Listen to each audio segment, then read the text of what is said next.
le bienvenu, mesdames et messieurs. Info du peuple. Pour la couverture médiatique, annonce et publicité de vos entreprises, de vos produits et tout consort. Info du peuple, vous voulez passer votre message religieux, politique, social, vous êtes l'invité du journal. Info du peuple, avec des journalistes de haut vol, c'est pour vous servir. Pour tout contact, plus 243 81 27 34 222 90 68 777 85. Info du peuple dans vos salons, chez vous. On est là à votre service.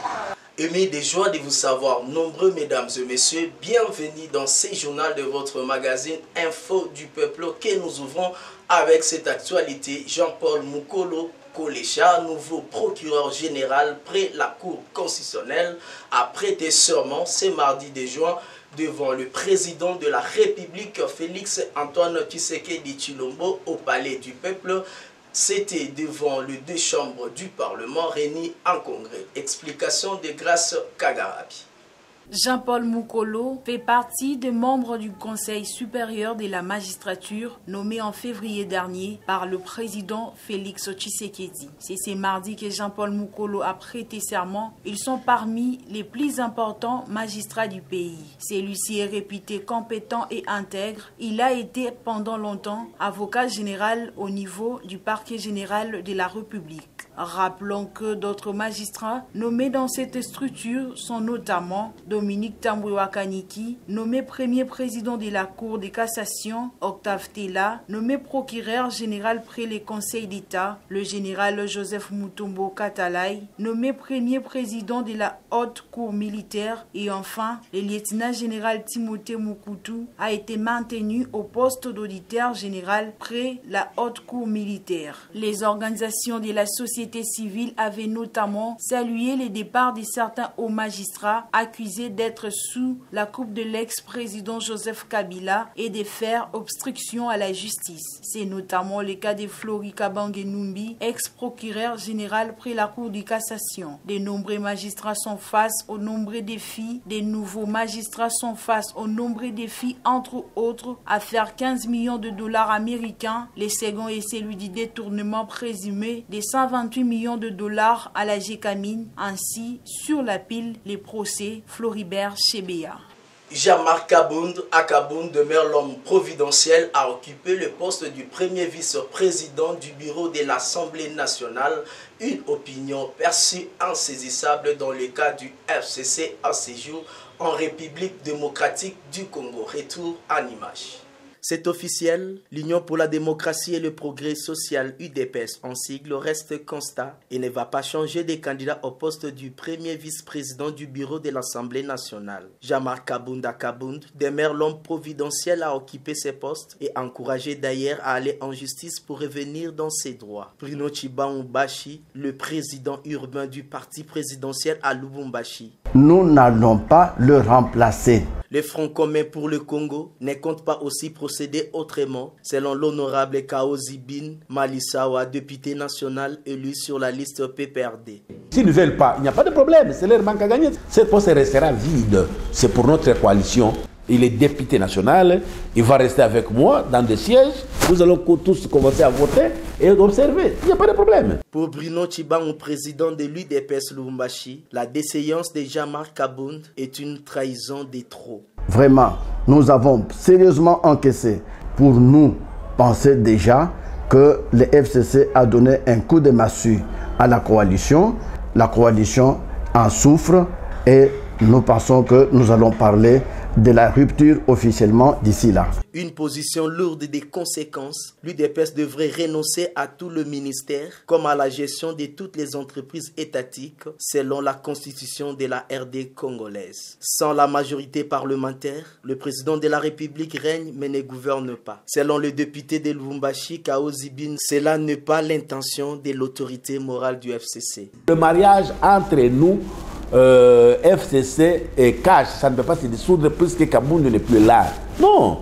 Dans l'entretemps, les membres de base de deux camps politiques vivent en chat et chat et l'avenir de ces coalitions n'est plus clair selon certaines opinions. Cette affaire est à suivre. Parlons santé dans ce journal. 131 nouveaux cas ont été confirmés la journée du lundi 1er juin en République démocratique du Congo, publié par le secrétariat technique de riposte contre la COVID-19, annoncé dans son bulletin sur la situation épidémiologique. Suivez. La pandémie du coronavirus qui sévit depuis le 10 mars dernier en République démocratique du Congo continue de gagner du terrain. Le secrétariat technique de riposte contre le coronavirus annonce dans son bulletin sur la situation épidémiologique que 131 nouveaux cas ont été confirmés la journée du lundi 1er juin en RDC. Parmi ces cas, 122 sont issus de la ville de Kinshasa, 13 au sud Kivu, 5 au nord Kivu et 1 cas au Congo central. Le cumul des cas confirmés s'élève désormais à 3326, dont 3325 confirmés et un cas probable depuis la déclaration officielle de la pandémie au mois de mars dernier. Le comité de riposte contre le coronavirus rapporte également que 28 nouvelles personnes sont sorties guéries et aucun nouveau décès parmi les cas confirmés n'a été signalé. Il s'est dénoté que 2300 patients sont en bonne évolution et 584 cas suspects sont en cours d'investigation. Résurgence de la pandémie à virus Ebola à Mbandaka dans la province de l'Équateur. Ce lundi dernier, l'UNRB confirme 3 cas positifs appartenant au virus Ebola du type Zaïre. Explication de Christian Massamba. L'Institut national des recherches biomédicales a donné plus de détails sur l'expert de l'épidémie d'Ebola, officiellement déclaré le 1er juin 2020 en Mbandaka dans la province de l'Équateur. Selon l'INRB, 3 cas révélés positifs appartenant au virus Ebola du type Zaïre. Dans l'ensemble, l'INRB affirme que 8 cas d'Ebola dont 3 cas positifs, des positifs vivants et un décès positif sont enregistrés dans la même province. Les patients sont pris en charge, rassurait le ministre de la Santé, Dr Eteni Longondo, au cours d'un point de presse ce lundi à Kinshasa. Ainsi, l'OMS et l'UNICEF, pour équiper de cette situation, ont aussi indiqué la disponibilité de leur équipe en Mbandaka. Dès ce mardi, 36 agents de l'UNICEF seront déployés en Mbandaka. En 2018, la province de l'Équateur connut la 9e épidémie d'Ebola, plus précisément à Bikoro. Sa fin a été déclarée en juillet de la même année à cause de 33 décès. 21 personnes avaient survécu. Dès lors, la 10e épidémie de la même maladie est en cours dans les provinces de l'Ituri et du Nord Kivu. Depuis sa déclaration le 1er août 2018, la maladie a déjà enregistré 2280 décès. Alors que le gouvernement congolais et l'OMS s'apprêtaient à déclarer sa fin le 12 avril dernier, la maladie avait refait surface dans la ville de Beni. Et depuis, 7 cas confirmés ont été enregistrés, dont 4 décès, des personnes guéries et un évadé. Ces derniers restent toujours recherchés par l'équipe de riposte. Confinement total dans la commune d'Ibanda à Bukavu pour éviter la propagation du Covid-19, l'augmentation des nombres de cas, 28 au total, dont 4 décès. À cette occasion, le gouverneur de la province était descendu à l'hôpital Saint-Luc ce mardi 2 juin pour désinfecter la structure médicale. Grâce Kagarabi. Pas une âme qui vivent dans les rues de Bukavu ce matin, la commune d'Ibanda, centre névralgique de la capitale du Sud Kivu, vit un confinement total pour contrer la propagation du Covid-19 et mettre la main sur le contact connu des cas confirmés. C'est le véhicule de certains ONG humanitaires de la MONUSCO et des ambulances sont autorisés à circuler. Il en est de même des médecins, des journalistes et des infirmiers.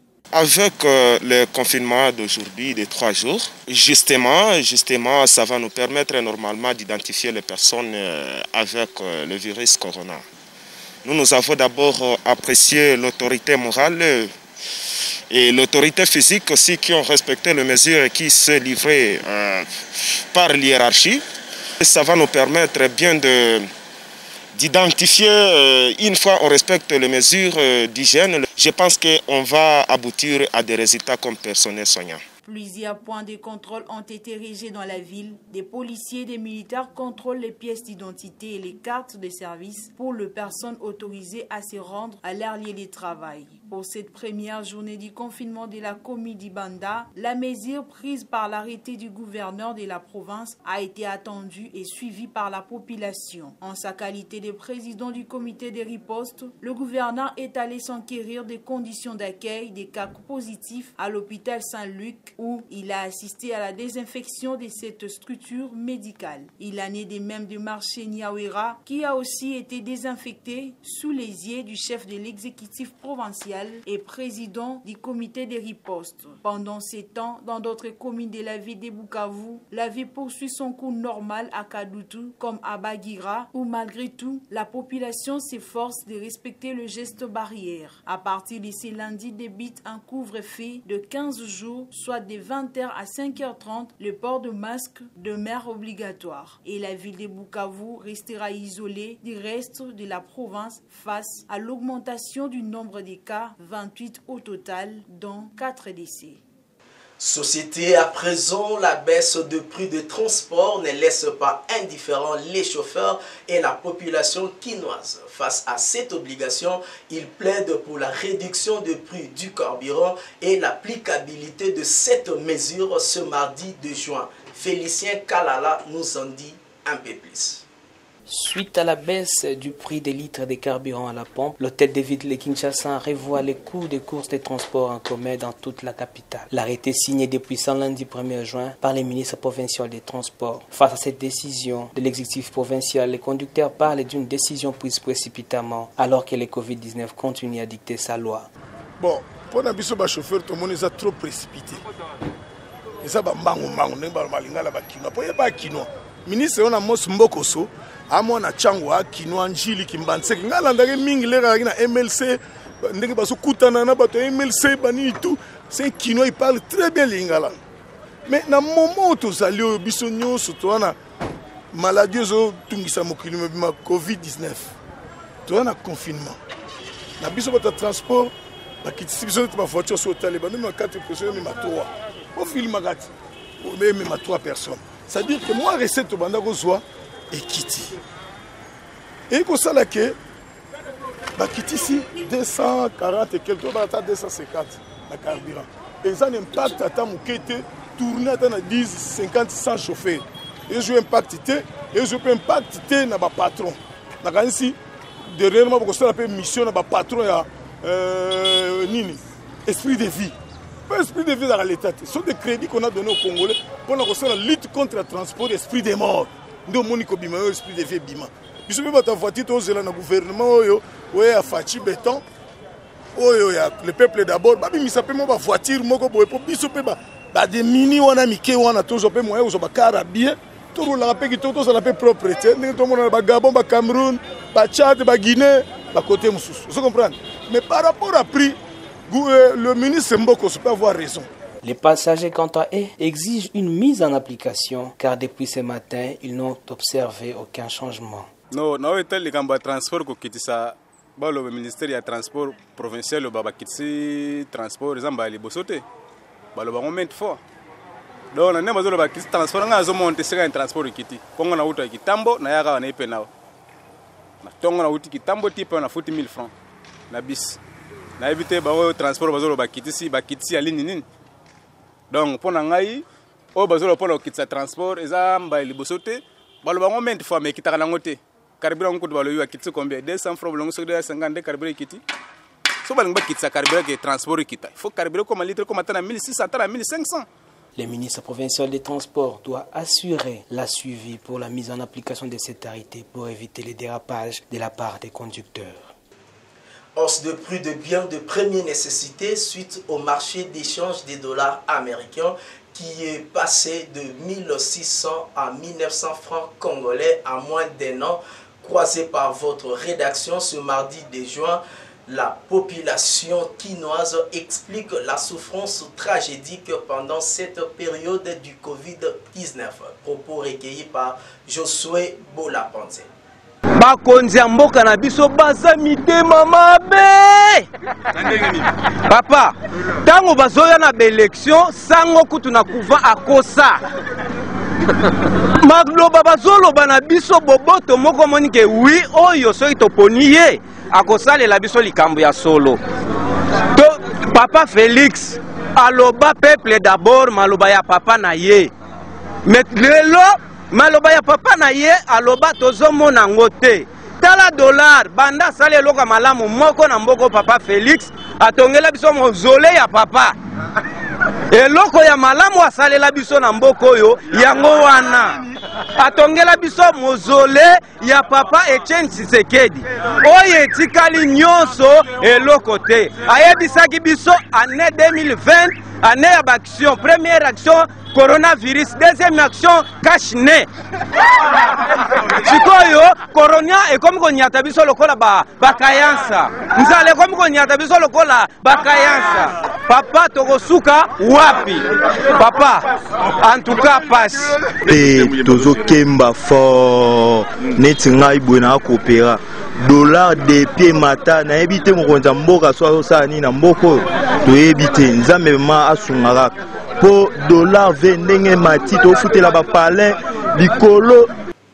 Rendons-nous à l'est de la République démocratique du Congo. 60 maisons calcinées suite à un incendie d'origine inconnue à Bukavu dans la province du Sud Kivu. C'est lundi 1er juin de 18h15 à 22h. Christian Massab. 60 maisons calcinées dans la soirée de ce lundi 1er juin à Bukavu, dans la commune de Kadutu, au quartier Mosala, sur l'avenue Founo 1er, dans la province du Sud Kivu, suite à un incendie. La société civile parlait d'un fait d'origine inconnue qui a emporté ces maisons de 18h à 22h. Auquel décès jusqu'à présent, parmi les blessés, un jeune homme d'une vingtaine d'années qui venait à la rescousse des victimes. Ale Moutiki, président de la nouvelle dynamique de la société civile de la commune de Kadutu, indique que l'origine de cet incendie reste inconnue jusque-là. Mais on note plus de 60 maisons incendiées. Il y a un jeune homme de 20 ans qui tenait maîtriser le feu. Malheureusement, il est tombé dans le feu et il a été sauvé de justesse, puis transféré dans un centre hospitalier de la place. Selon le chef du quartier Moussala, le bilan est difficile à établir pour l'instant car plus de 20 maisons ont été réduites en cendres. Le feu a été maîtrisé par les jeunes du milieu associés aux véhicules anti-incendie de la mairie de Bukavu. Ici de noter que les incendies sont récurrents dans la ville de Bukavu. L'année dernière, plus de 1000 maisons sont parties en fumée. L'actualité en dehors de nos frontières, la nouvelle étape du déconfinement en France, des bars, des restaurants et les hôtels peuvent rouvrir ce mardi de juin dans les zones vertes en respectant le geste barrière. Josué Bolapante. Une nouvelle phase du déconfinement est entamée ce mardi à France, mettant fin à un bon nombre de restrictions mises en place pour endiguer l'épidémie du coronavirus. Ainsi, la nouvelle carte du déconfinement est entrée en vigueur. Après plusieurs semaines de fermeture, des restaurants, les bars et cafés rouvrent dans tous les pays avec une stricte détail. Pour l'île de France, en orange sur la carte, puisque seules les terrasses peuvent être exploitées, des restrictions sanitaires strictes restent en vigueur malgré tout. Pour l'ensemble des établissements, 10 personnes maximum par table. 1 mètre au moins entre chaque groupe consommation, debout interdit dans les bars. La réouverture des plages intervient également ce mardi sur l'ensemble du littoral français. Le parc et jardins ont déjà rouvert dans plusieurs villes. La limite des déplacements à plus de 100 km du domicile est levée depuis ce mardi. En revanche, l'attestation pour prendre les transports en commun aux heures de pointe en l'Île-de-France sera obligatoire au moins jusqu'au 22 juin. Cette levée des grands nombres de restrictions ne signifie pas pour autant un retour à la normale. L'application des traçages Stop Covid-19 destinée à repérer la propagation du coronavirus devait être disponible à partir du mardi 2 juin. Place à la tranche de votre magazine qui reçoit pour vous un invité. Suivez. Vraiment très saillie de joie de vous savoir nombreux devant vos petites postes téléviseurs. Et ce samedi, je vais recevoir pour vous un homme analyste politique. C'est vraiment un expert maison. Il s'agit de M. Christian Apamato que je vais vous présenter tout de suite là. Nous parlerons de plusieurs choses tout au long de cette émission. Bon, je vous demanderai d'être seulement patient et nous suivre assurément. Bonjour M. Christian. Bonjour monsieur le journaliste. Et je rappelle que vous êtes aussi assistant parlementaire. C'est bien dit. Je suis assistant parlementaire de la 3e législature. Voilà. Nous allons commencer à analyser la première actualité. Il s'agit du dossier 100 jours qui oppose l'honorable Vital Kamerhe et consorts. Maintenant, la deuxième instruction a été tellement chaude. Quelle analyse pouvez-vous faire par rapport? Les audiences se déroulent bien. Les audiences se déroulent bien. La première audience de l'instruction et la deuxième audience sur l'audience en continuation s'est très bien déroulée. Nous voyons les deux parties, le parti au procès se défendre. Nous voyons le tribunal faire bien son travail. Et jusque-là, nous sommes vraiment contents du travail qu'est en train de faire le tribunal de grande instance de la Gombe. Avec beaucoup de sérénité, tout se passe bien. Entrons dans l'ambiance de cette instruction. J'aimerais poser une question. Cela vient de nos téléspectateurs. Les gens cherchent à savoir pourquoi il y a eu l'agitation, pourquoi il y a eu de répliques quand il s'agissait d'appeler les témoins. Et surtout lorsqu'on a cité le nom de Madame Amida, l'épouse du directeur de cabinet du chef de l'État, et puis de sa belle-fille Soraya Diallo. Bon, moi je trouve que d'ailleurs les avocats de la partie prévenue l'ont fait savoir. Il s'agit de question de la dignité. Lorsqu'on fait appel aux témoins, on fait appel aux témoins sur base de besoin, de la nécessité de l'instruction. On n'invite pas tout le monde au procès. Donc lorsque le besoin, la nécessité de l'instruction exige, on fait appel aux témoins. Raison pour laquelle les avocats l'ont voulu faire savoir au juge. Mais également la question de la dignité. La question de la dignité, pourquoi? Parce que le procès tel qu'il se déroule, appeler femmes et enfants, ça renvoie à la dignité. Les avocats ont voulu protéger la dignité de la personne du directeur de cabinet. Parce que lorsqu'on va appeler la femme, on va appeler les enfants, ça peut d'une manière choquer les relations familiales. Donc ça ne crée pas un très bon climat dans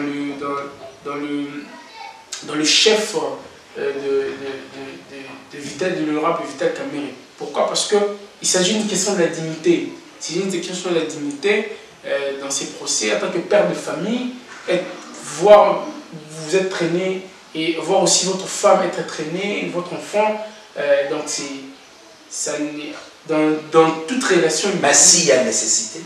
Quand il y a nécessité, on invite, ça pose pas de problème. Lorsqu'il y a nécessité, on invite. Là, ça ne touche plus à la dignité. Non. La dignité, il faut le voir dans quel contexte? Dans le contexte où le juge lui-même estime que pour la manifestation de la vérité, j'invite tel.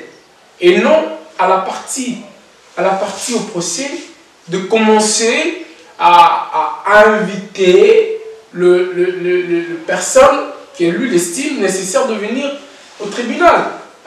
Le juge doit avoir cette nécessité-là de inviter l'épouse de l'honorable Vital Kamerhe. Bon, j'aimerais vous poser une question parce que nous n'avons pas suivi une vidéo diffusant que l'honorable Vital Kamerhe était en train de dire que j'aliénerais le fait. Mais nous avons directement vu l'avocat de la République en train de relayer ces propos-là. Il a dit que l'honorable Vital Kamerhe avait dit que si vous touchez à ma femme, j'allumerai le fait. C'est pas menacer les juges. Bon, moi je n'aurais pas vraiment intervenir là-dessus parce que Nous n'avons pas jusque-là vu la vidéo de l'honorable Vital Kamerhe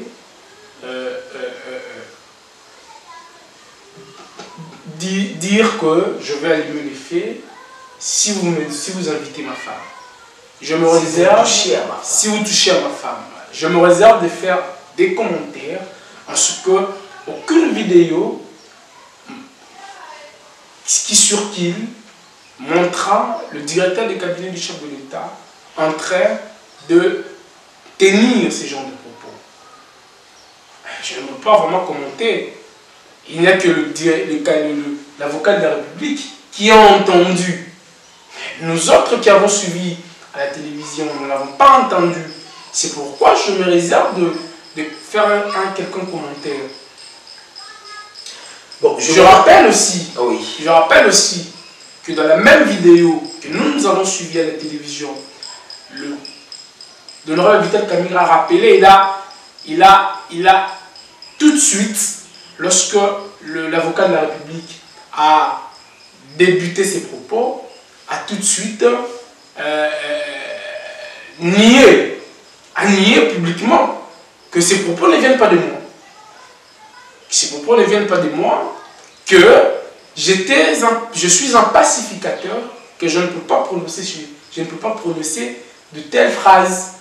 Il a dit ça, nous l'avons suivi, les vidéos sont là, nous l'avons suivi. Donc, il n'y a pas à faire un grand commentaire sur cette vidéo. Pourquoi l'avocat de la République a dit à Vital Kamerhe que tu n'échapperas pas à la justice? C'est pas des procès d'intention. C'est vraiment une maladresse de sa part de tenir ce genre de propos. C'est une partie au procès, une partie menacer l'autre partie que vous n'échapperez pas. Je ne veux pas dire que nous sommes déjà dans un procès bien préparé où la victime déjà est connue d'avance. Je n'aimerais pas les dire. Mais du moins, en tant que parti, tenir ces propos, c'est une maladresse, c'est une imprudence de sa part, tenir ce genre de propos. Il ne peut pas, il pouvait carrément se limiter à léguer le fait, parce qu'il faudrait dire que la République cherche à tout prix la culpabilité du président national, parce que la partie civile ne peut pas se prétendre, ne peut pas soutenir ses prétentions tant que la culpabilité du prévenu n'est pas établie.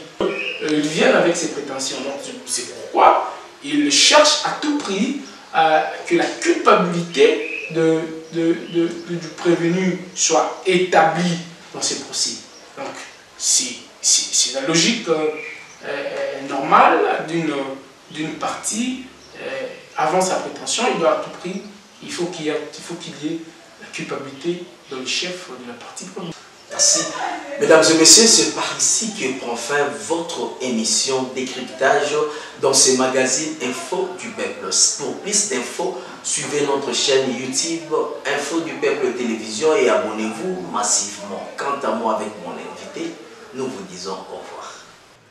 Page noire dans ces journaux, les Congolais ont appris avec stupeur et effroi, tard dans la nuit de ce mardi 2 juin, la disparition du secrétaire permanent du Palou et fils aîné de l'ancien Premier ministre, le fait Antoine Gizenga, décès survenu à la clinique de Ngaliema. Suivez.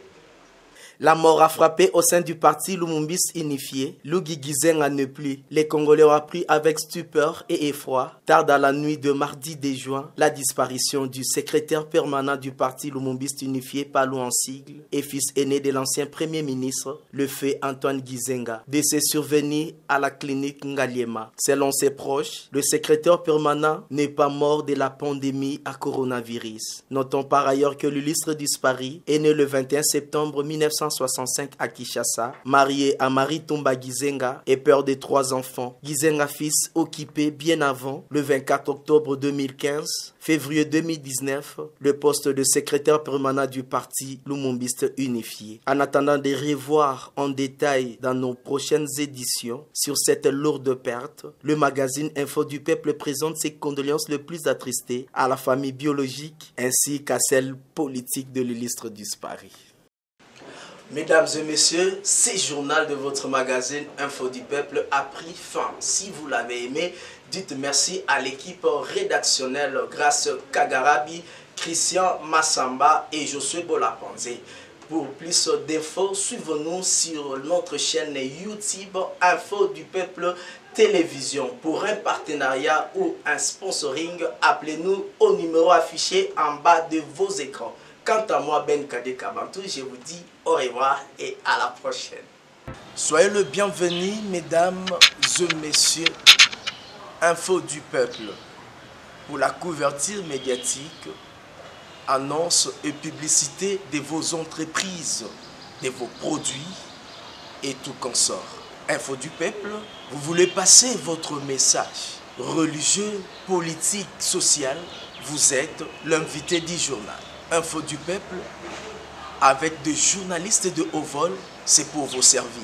Pour tout contact, plus 243 81 27 34 222 90 68 777 85. Info du Peuple dans vos salons, chez vous. On est là à votre service.